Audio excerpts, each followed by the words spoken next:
Mesdames, Mesdemoiselles, Messieurs, bonjour et bienvenue sur Télé Djibouti dans cette nouvelle édition de votre journal de 15h, au sommaire de l'actualité.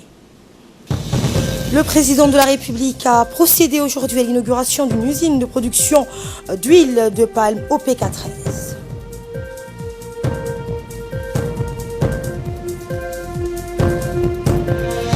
Et en France, la troisième journée de mobilisation des Gilets jaunes sortie pour refuser les augmentations des prix des produits pétroliers. Bonjour et merci de nous accueillir chez vous. Le chef de l'État Ismaël Omar Guelleh a procédé aujourd'hui, a parrainé aujourd'hui une cérémonie inaugurant l'entrée en service d'une usine de production d'huile de palme OPK13 ou poste kilométrique 13. Ford de Hussein nous en dit plus.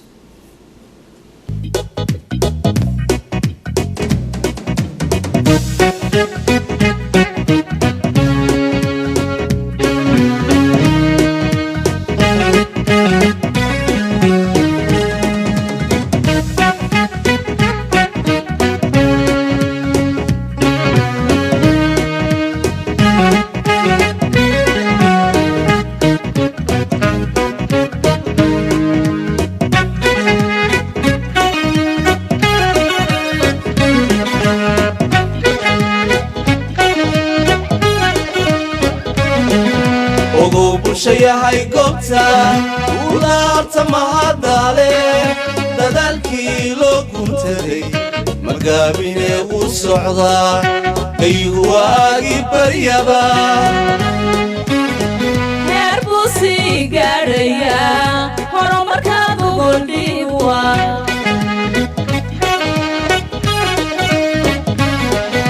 ogow bulsha yahay goobta udaarta mahadale dadaalkii loo guntaday magaabine u socdaa aygu waagi baryaba heer buu sii gaadhayaa horumarkaadu goldhiiwa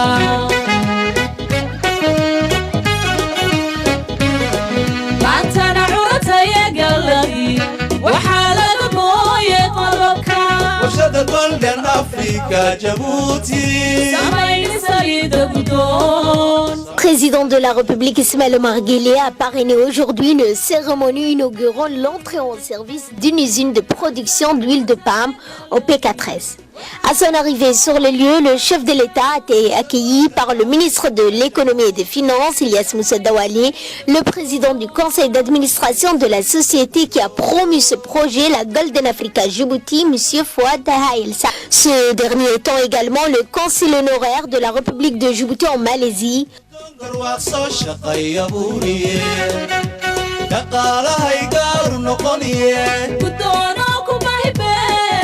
Salidan Golden Africa Djibouti.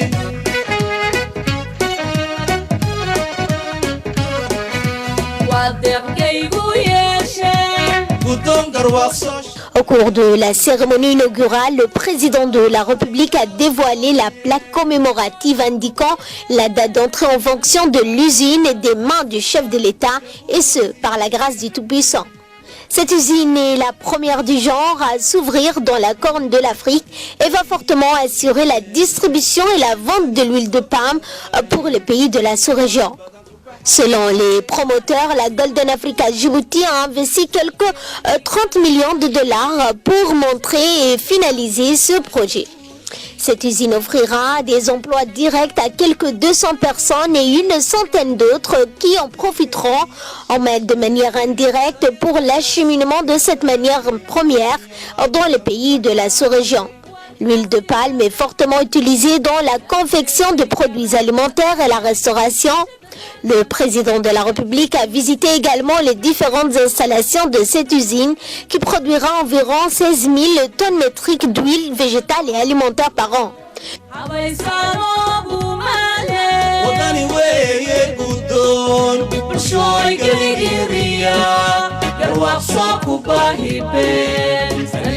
Golden Africa Djibouti.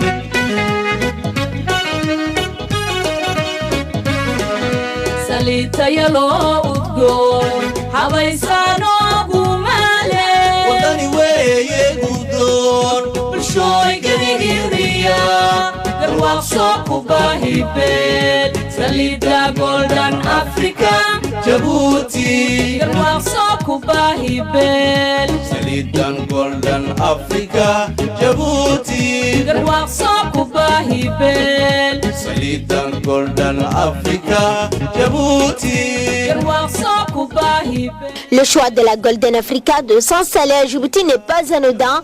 Il résulte de la politique économique et fiscale attrayante développée par notre pays sous l'impulsion du chef de l'État. Le président du Parlement, Mohamed Ali Hamed, plusieurs membres du gouvernement et du Parlement, des membres des corps diplomatiques en poste dans notre pays, des représentants d'ONG et d'autres invités ont assisté à cette cérémonie.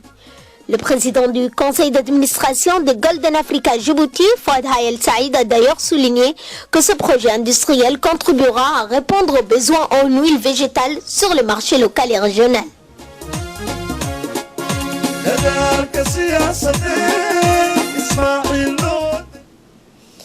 Le président du conseil d'administration de la Golden Africa Djibouti, Fouad Hayel Saïd, n'a pas manqué d'ailleurs de remercier dans son discours le chef de l'État pour avoir assuré le parrainage de cette cérémonie inaugurale en dépit de son agenda et son emploi du temps trop chargé. Cette usine de production d'huile végétale accompagnera, a-t-il dit, les efforts du gouvernement visant à promouvoir la sécurité alimentaire du pays. Il a précisé que le démarrage de ce grand projet industriel est l'aboutissement d'une longue réflexion. Selon M. Fouad Hayel, de nombreux avantages seront tirés de cette usine. Celle-ci, a-t-il indiqué, contribuera à la croissance économique du pays et deviendra un atout pour Djibouti dans ses échanges commerciaux avec le pays voisin. Avec les pays voisins, il a ajouté que ce projet est le premier du genre de la Corne de l'Afrique et notre choix de la République de Djibouti comme siège de ce projet découle de notre conviction que les politiques et les lois en matière d'investissement de la République de Djibouti ont été le canaliseur et le principal facteur de la mise en place de ce projet. Dieu merci, nous avons dû faire face à de nombreux défis au début de l'établissement, mais grâce à Dieu, a-t-il dit, et au soutien de toutes les institutions gouvernementales, nous avons pu aller de l'avant et surmonter la plupart des difficultés, d'autant plus que nous appliquons depuis le début une politique claire. La composante Djibouti est la base de la gestion de ce projet, a-t-il déclaré. M. Fouad Hayel Saïd a conclu ses propos en indiquant que ce projet permettra de créer des centaines d'emplois, directs ou indirects. La plupart de nos produits seront orientés vers l'exportation, ce qui assurera à Djibouti l'entrée de devises étrangères. Prenant la parole à son tour, le ministre de l'économie, des finances et de l'industrie, Ilyas Moussa Douale, a souligné pour sa part que ce projet s'intègre dans le processus d'industrialisation du pays et que le démarrage de cette usine est un pas décisif. Djibouti, a-t-il assuré, parvient progressivement à remonter les défis, obstacles qui limitaient jusque-là l'installation d'unités de production industrielle, et ce, grâce à une politique incitative visant à attirer l'investissement étranger direct et des coûts de production énergétique amoindris et avantageuses. Voici ses propos. Encore une fois, et aux côtés de notre leader, son Excellence, Monsieur le Président de la République, Ismaël Omar Guelleh, nous sommes réunis pour témoigner d'un événement majeur. En effet, par l'inauguration de ces complexes industriels, nous sommes heureux d'observer que la destination Djibouti est bel et bien confirmée pour les investissements directs étrangers. Aujourd'hui, nous sommes réunis pour assister à cette cérémonie d'inauguration d'un complexe industriel investi par le groupe HSA et au nom de Golden Africa Djibouti SARL. Ceci confirme que malgré quelques défis, l'industrialisation commence à prendre son envol dans notre paysage économique. Excellences, Monsieur le Président de la République, chers invités, le gouvernement de Djibouti, dans le cadre de son document de référence Vision Djibouti 2035, visant la réduction de la pauvreté et la création d'emplois, ainsi que la stratégie quinquennale, accorde une absolue priorité à la diversification de l'économie par un développement de l'industrie légère. Par ailleurs, Notre stratégie de développement offre une place de choix au secteur privé qui est appelé à devenir le principal moteur de la croissance économique et dans une économie de plus en plus diversifiée et compétitive. Nous étions à cette inauguration par le président de la République d'une usine de production d'huile de palme au PK13. Et en prononçant à cette occasion son discours en arabe, le président de la République, Ismaël Omar Guelleh, a rappelé que l'inauguration de cette nouvelle usine redynamisera l'économie nationale et témoigne de la confiance croissante des investisseurs de notre pays. Le chef de l'État a salué les démarches déployées par M.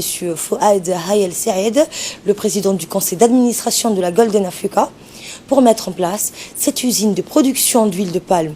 Il a demandé aux employés à faire des efforts pour améliorer le rendement de l'usine. بسم الله الرحمن الرحيم الحمد لله رب العالمين والصلاة والسلام على نبيه الهدى والرحمة وعلى آله وصحبه أجمعين. في إطار الزخم الذي تشهده الساحة الوطنية في مجال المشاريع التنموية التي ينفذها القطاع الخاص نفتتح اليوم مصنع إنتاج زيت النخيل. Honorables invités, mesdames et messieurs, je voudrais vous dire en quelques mots tout le plaisir que j'ai aujourd'hui de participer à l'inauguration de cette usine d'huile de palme du Golden Group Africa. L'inauguration d'une nouvelle usine est toujours un moment fort qui représente avant tout le dynamisme économique de notre pays et la confiance dont font preuve les investisseurs à notre égard. En effet, l'investissement total de ce projet est d'environ 30 millions de dollars avec des infrastructures conséquentes, avec notamment un pipeline de plus de 3 km destiné à acheminer l'huile du navire à l'usine. L'installation comprend une raffinerie d'huile de cuisson, des machines de moulage par soufflage pour produire des jerrycans, des machines de remplissage d'huile, ainsi que d'autres installations de services telles que les chaudières, les installations de traitement des eaux sur plus de 120 hectares. Tout cela traduit, à mon sens, qu'investir, se développer et innover sur le territoire djiboutien est donc non seulement possible, mais aussi compétitif. Ce projet d'envergure a donc pour ambition de servir notre économie et plus largement notre région.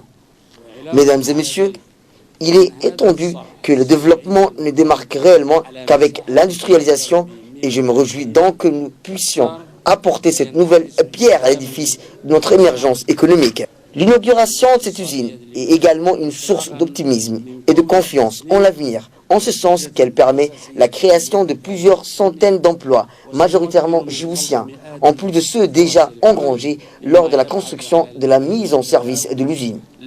Enfin, le projet qui nous réunit aujourd'hui confirme, si besoin était, que les avancées technologiques dans les processus industriels ainsi que la formation des travailleurs djiboutiens à ce dernier permettront de mieux équiper nos ressources humaines à l'économie et de l'émergence. Avant de conclure mes propos, je voudrais rendre hommage au Golden Group Africa pour avoir choisi Djibouti, pour y implanter cette usine et pour avoir cru en notre pays et à ses nombreux atouts. Je partage leur conviction que Djibouti et son économie restent un choix d'avenir. لأنوه باختيار مجموعة جولدن أفريكال لجيبوتي لتنفيذ مبادرتها الفريدة ولأعرب في الوقت ذاته عن أملنا في أن نشهد المزيد من مبادرات القطاع الخاص في قادم الأيام. Le président de la République, Ismaël Omar Guelleh, a reçu aujourd'hui au palais présidentiel M. Tibor Nagui, secrétaire d'État adjoint américain chargé des affaires africaines. Ce dernier est en mission dans la sous-région. Les discussions entre le chef de l'État et le haut responsable américain ont porté sur les relations bilatérales entre les deux pays et les moyens de la promouvoir et les renforcer. Les questions relatives à la sauvegarde de la paix et la sécurité dans la sous-région ont également été évoquées. Le chef de la diplomatie djiboutienne, Mohamed Ali Youssouf, a assisté à l'entretien.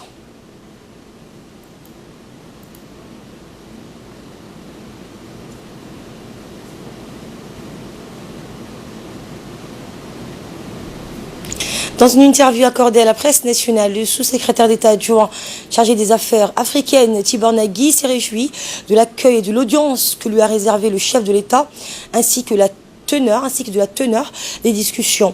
Il a assuré que les États-Unis et Djibouti entretiennent d'excellentes relations, précisant que notre pays demeure un important partenaire pour Washington.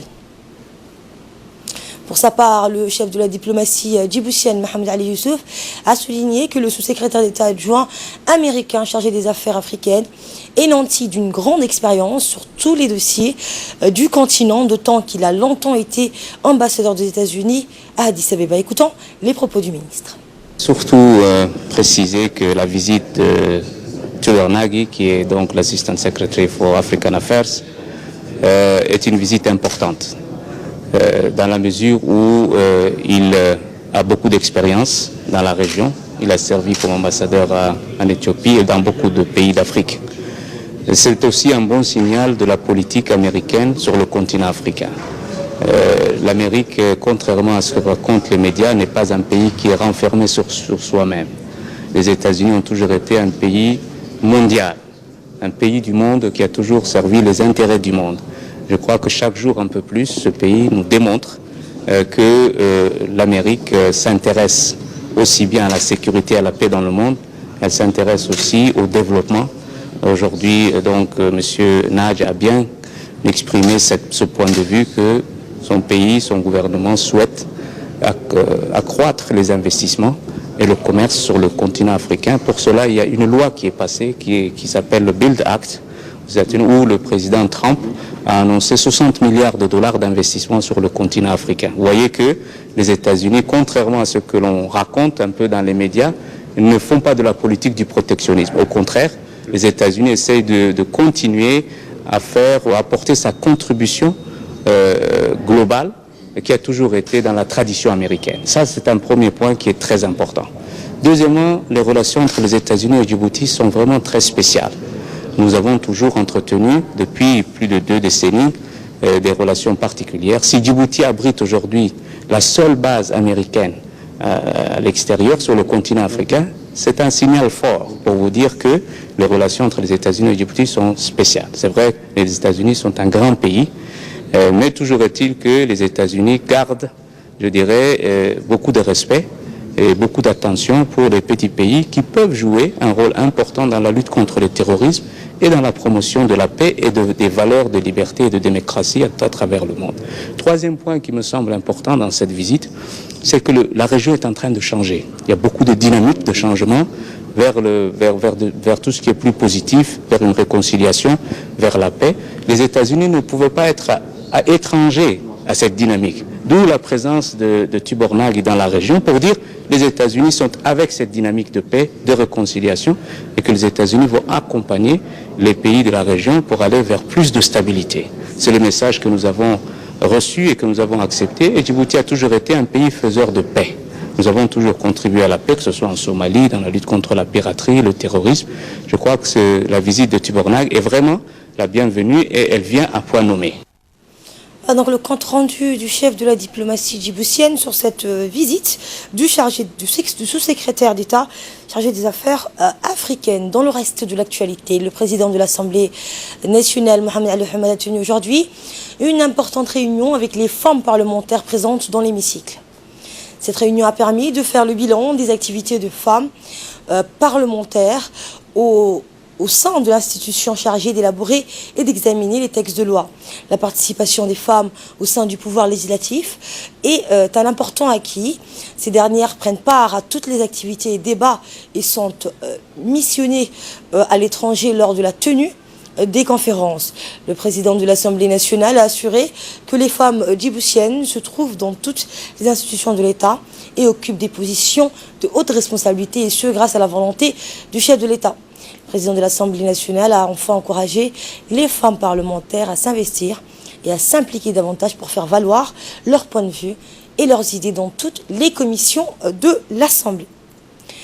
À l'instar de la communauté internationale qui célèbre le 1er décembre de chaque année la journée internationale de prévention et de sensibilisation contre la propagation du virus VIH-Sida, cette journée a été célébrée aujourd'hui à Djibouti. La journée d'hier étant fériée, c'est sous le haut patronage du ministre de la Santé, Dr Jamal Meukié, qu'a été célébrée cette journée au Palais du Peuple. Le thème retenu pour cette journée est « Connais ton statut » ou tout simplement « Sache si tu es porteur du virus ou non ». Le choix de ce thème vise à encourager chacun à connaître son état sérologique vis-à-vis du VIH. Était présent à la célébration de cette journée la représentante de l'UNICEF et la représentante des agences du système des Nations Unies par intérim, Djenabou Mahandé, la présidente du RNDP, Isnino Farah, le représentant de l'OMS, le président du CCMI, ainsi que les cadres du département du ministère de la Santé. Ce dépistage consiste, pour les agents de la santé, dans l'ensemble des centres de santé disposant du kit nécessaire d'offrir systématiquement à tous les patients en consultation un test de dépistage du VIH et leur faire connaître le résultat. L'objectif étant donc d'atteindre le premier 90 de l'objectif stratégique, dépister 90% des personnes vivant avec le VIH-Sida de notre pays d'ici 2020. Augmenter le pourcentage du PVVH qui connaissent leur statut dans notre pays. La présidente du réseau a indiqué qu'aujourd'hui, notre principal défi, a-t-elle dit, consiste à surmonter la stigmatisation et la discrimination des malades du sida. Pour cela, nous avons surtout besoin, a-t-elle dit, de l'appui des institutions du pays. Et de là, nous passons aux nouvelles à travers le monde. En France, la 3e journée de mobilisation des Gilets jaunes sortis pour refuser les augmentations des prix des produits pétroliers a été chaotique hier. Cette mobilisation a été marquée par des violences où de nombreuses voitures ont été incendiées, des restaurants brûlés, tandis que des magasins ont été pillés et saccagés. La journée du samedi 1er décembre a été des plus chaotiques hier à Paris lors de la manifestation des Gilets jaunes. Les premiers heurts donc ont débuté hier près de l'Arc de Triomphe et se sont étendus au quartier chic de l'ouest de la capitale jusqu'au soir. Banques, boutiques et voitures de luxe, épiceries ont été ciblées par de petits groupes d'émeutiers. Le face-à-face entre Gilets jaunes et forces de maintien de l'ordre a tourné à la guérilla urbaine aux Champs-Élysées, mais également dans d'autres quartiers de la capitale française. La violence est encore montée d'un cran en comparaison de la manifestation du samedi 24 novembre. Au terme de la journée, les dégâts sont importants, avec notamment de nombreuses voitures incendiées dans différentes artères parisiennes, mais des restaurants ont aussi été brûlés, tandis que des magasins ont fait l'objet de saccage. Les manifestants ont répété un seul mot d'ordre, Macron démissionne. Les affrontements entre policiers et manifestants ont fait 20 blessés au moins et plus de 250 personnes ont été interpellées. Ces violences vont alimenter l'actualité en France et à travers le monde. À Buenos Aires s'est achevé le sommet des 20 économies les plus importantes du monde, où un communiqué commun a été finalement publié, et en dépit des résistances du président Trump sur les dossiers du réchauffement climatique et du protectionnisme. Les pays membres du G20 ont en outre proposé que soit réformée l'Organisation mondiale du commerce. Les États membres du G20 ont réussi à diffuser un communiqué commun à l'issue du sommet à Buenos Aires. À Buenos Aires, dans un communiqué à minima, les dirigeants des principales économies mondiales notent les problèmes commerciaux actuels. Ils s'abstiennent toutefois de toute condamnation du protectionnisme. À l'étranger, toujours un sommet se clôt et un autre s'ouvre. C'est justement portant sur le changement climatique, accueille cette fois la Pologne. La ville, en Pologne, accueille à partir de ce dimanche 2 décembre la 24e conférence des Nations Unies pour le climat.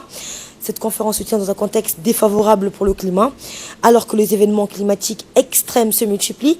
Le rapport de l'Organisation Météo Mondiale paru le 28 novembre dernier prévoit une augmentation de la température de 3 degrés Celsius d'ici la fin du siècle. Pourtant, les dirigeants des États-Unis et du Brésil refusent d'inscrire leur pays dans la lutte contre le changement climatique.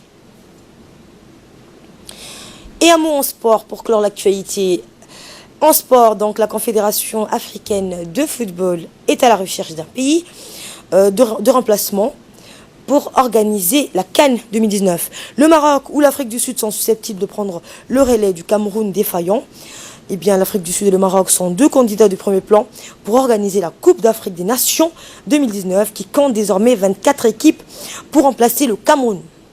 Le Maroc a perdu face à une candidature des États-Unis, du Mexique, du Canada pour accueillir la Coupe du Monde 2026 a régulièrement été annoncé comme remplaçant possible. Le comité exécutif de la CAF, qui s'est tenu en septembre à Sharm el-Sheikh en Égypte, a tiré la sonnette d'alarme, constatant un retard important dans la réalisation des infrastructures nécessaires à la tenue de la Coupe des Nations au Cameroun.